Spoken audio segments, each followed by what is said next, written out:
come to Group D, which of course is England's group. In that group we have Italy, Uruguay and Costa Rica. Well, it's a tough one. I don't share the nation's fear, particularly of this group, in the sense that it could have been so much worse, I think, because what you've got really is a slightly ageing Italian side, who we know are quite clever tactically and will keep the ball. And you've got a Uruguayan side that, you know, that very dependent on Luis Suarez, and he's not been in very good form this season, much. And then they've got, of course, Diego Forlan still, who's quite important to them, and Cavani, who's clearly a very good player indeed. So if you can contain them, the rest of their side's pretty weak, defensively in particular. So, and Costa Rica actually, you know, everyone thinks they'll be the whipping boys. They're not bad. They could take a point off one or two teams. Very good in possession, keep the ball. So it's going to be tough. It's a tough group. I think the opening game, of course, is very important, and it's being played in Manaus against Italy. I mean, it's two European teams. Whilst the conditions will be very difficult, you know, very hot, very humid, even though it's played in early evening, which thankfully they're not played in the daytime.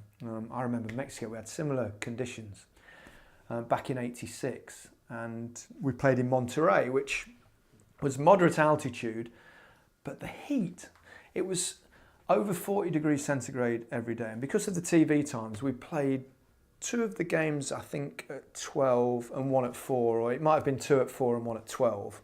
But the heat from the overhead, even before the game, we walked out onto the pitch, and it was so hot that we just ran straight in or got umbrellas.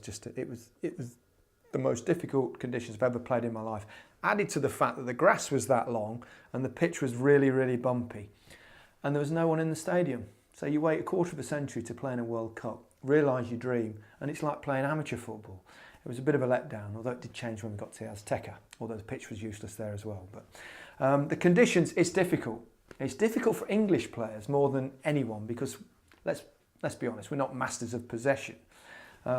Although we have got, you know, a number of players now in the squad that you could say are quite comfortable with the ball. So it's an improvement. I still don't think we'll compete with the Italians because they're very good at keeping the ball. And in those sort of conditions, that's important because the more you chase it, the more tired you get. Italians, though, notoriously slot very slowly indeed 4 years ago. And let's hope they do again because England too don't start that well generally. In fact, the two tournaments I played in, even though we did reasonably well in them, quarterfinals of course in '86, where we started badly and lost against Portugal, and then we only drew against Ireland. Shouldn't say only drew because obviously Ireland were very strong in those days. It was a lot tougher game than people thought. So it's not the be all and end all, the first game. That's what I'm trying to say. Even if we get a draw, that's not a bad result at all. If we lose, obviously we bang up against it, but you can still get through. So it's a tough group.